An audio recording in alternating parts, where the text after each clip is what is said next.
Stayed after work and repaired an exhaust leak on the 97 Ford 54 Gen 6 pickup.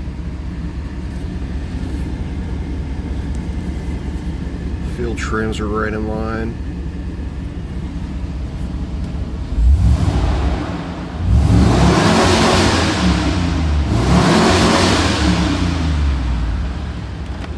It was only revving at 4,800 before, now it does 5,400 RPM.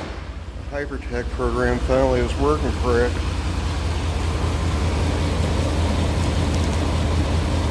They were new last August, but got degraded.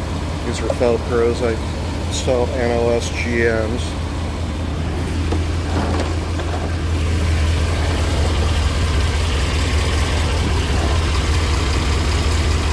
Done deal, no leaks.